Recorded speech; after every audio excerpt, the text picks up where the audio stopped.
ಕುಂದಗೋಳದೊಳಗ ಆ ಸುದ್ದಿಯನ್ನು ತಗೊಂಡು ಬಂದಿರತಕ್ಕಂಥ ಕಂಡು ಕಾಲಜ್ಞಾನಿಯಾಗಿರ್ತಕ್ಕಂಥ ಶರೀಫ್ ಅನ್ನಂತ ನೀ ಯಾಕೆ ಬಂದಿದೆ ಅಂತಕ್ಕಂಥ ನನಗೆ ಗೊತ್ತದ. ಅಲ್ಲೇ ನಿಂತ್ಕೊಂಡೆ 3 ಭವಿಷ್ಯ ಮಣ್ಣು ಹಾಕದಂತ ಎಲ್ಲಿ ಅಂದ್ರ ಸಿಸನಾಳದೊಳಗೆ ನಿಂತ್ಕೊಂಡು ಹೋಗದ್ರ ಫಾತಿಮನ ಗೌರಿ ಮ್ಯಾಗ ಬಂದು ಬಿದ್ದಿತ್ತಂತ. ಎಂತ ಅದ್ಭುತವಾಗಿರ್ತಕ್ಕಂಥದ್ದು. ಎಲ್ಲಿ ಸಿಸನಾಳ, ಎಲ್ಲಿ ಕುಂದಗೋಳ್ರಿ.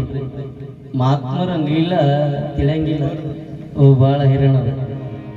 ನೋಡಕ್ಕೆ ಸಾದಾ ಸೀದನೆ ಕಾಣ್ತಾರ, ಹೊಂಬನಂಗೆ ಕಾಣ್ತಾರ, ಹೌದಲ್ರಿ? ಅವ್ರ ಮೈಮೈ ಹ್ಯಾಂಗಿರ್ತದ ಗೊತ್ತಿರಂಗಿಲ್ಲ. ಹಿಂಗೆ ಒಬ್ಬ ಮನುಷ್ಯ ಅರ್ಜೆಂಟ್ ಹೆಣತಿ ಊರಿಗೆ ಹೋಗ್ಬೇಕಾಗಿತ್ತ. ಒಂದು ನಡಬರಕ್ಕೆ ಹಳ್ಳ ಇತ್ತು, ಅರ್ಜೆಂಟ್ ಹೋಗ್ಬೇಕಾಗಿತ್ತು, ಹಳ್ಳ ಇತ್ತು. ಹ್ಯಾಂಗ ಮಾಡೋಣ ಅಂತ ಹಳ್ಳ ದಂಡಿ ಬಂದು ನಿಂತ್ಕೊಂಡ. ಅಚ್ಚಕ್ಕೆ ದಾಟಬೇಕಲ್ಲ ತಿಳ್ಕೊಂಡು ಹಿಂಗ ನೋಡದ್ರಾಗ ಒಂದು ಗುಡಿಸಿ ಇತ್ತ. ಆ ಗುಡಿಸಿ ಬಲ್ಲಿ ಹೋಗ್ಯಪ್ಪ, ನಾನು ಅಚ್ಚಕ್ಕೆ ದಾಟಬೇಕಾಗ್ಯದ, ಈ ಹಳ್ಳ ಯಾವಾಗ ಇಳಿತದ ಅಂತಂದಾಗ ಅವನಿಗೆ ಗೊತ್ತಿಲ್ಲ ಈ ಸಾಧು ಹೆಂಗದನ ಅಂತ ನೋಡಕ್ಕ. ಅದಕ್ಕೆ ಅಂತಾರ ಸಾಧು. ಎಷ್ಟು ಸಾಧು ನೋಡ್ರಿ. ಅವನಂತಪ್ಪ ದಾಟಬೇಕಾದ್ರೆ ಇದೊಂದು ಚಿಟ್ಟಿ ಅದ, ತಗೊಂಡ್ಕೆ ದಾಟಪ್ಪ ಅಂದಾಗ ಆ ಚಿಟ್ಟಿಯನ್ನು ತಗೊಂಡು ದಾಟಕತ್ತಿದ್ನಂತ.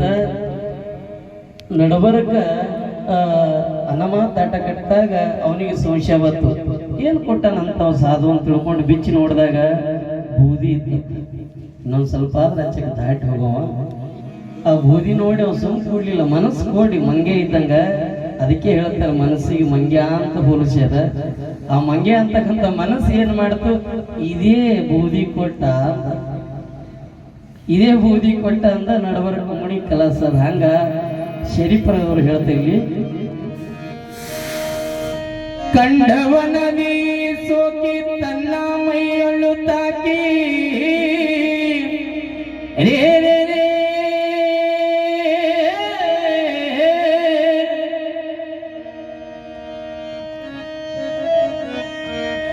ಕಂಡವನದಿ ಸೋಕಿ ತನ್ನ ಮೈಯೊಳು ತಾಕಿ ಬಂಡದ್ದು ಹೋಗುವುದು ಭಯವಿನ್ಯಾಕೋ. ಮಂಡಲ ನಾಡಿನ ಪಿಂಡಂಡ ಗೂಡಿನ ಚಂಡಿತನ ಒಂದು ಚೈಸದ್ಯಾಕೋ ಚೈಸದ್ಯಾಕೋ. ಮೂವದ ಹೆಂಡತಿ ತೀರಿದ ಮ್ಯಾಲ ಮಾವನ ಮನೆಯ ಹಂಗಿನ್ಯಾಕೋ ಹಂಗಿನ್ಯಾಕೋ. ಮೋವ ಅಂತಕ್ಕಂಥದ್ದು ಹೋಗ್ಬಿಡ್ತಂದ್ರ ಏನ್ ಮಾಡದ ತಗೊಂಡು ಅಂತಂತನ. ಮೋವದ ಹೆಂಡತಿ ತೀರಿದ ಮ್ಯಾಲ, ಮೋವದ ಹೆಂಡತಿ ತೀರಿದ ಮ್ಯಾಲ ಮಾವನ ಮನೆಯ ಹಂಗಿನ್ಯಾಕೋ ಹಂಗಿನ್ಯಾಕೋ. ಸಾವು ನೋವಿಗೆ ಸಾರುವ ಬೀಗನ, ಸಾವು ನೋವಿಗೆ ಸಾರುವ ಬೀಗನ ಮಾತಿನ ಹಂಗೊಂದೆನಗ್ಯಾಕೋ ಎನಗ್ಯಾಕೋ ಏ ಎನಗ್ಯಾಕೋ.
ಹಸನಗಳಕು ಹಸನಗಳಕು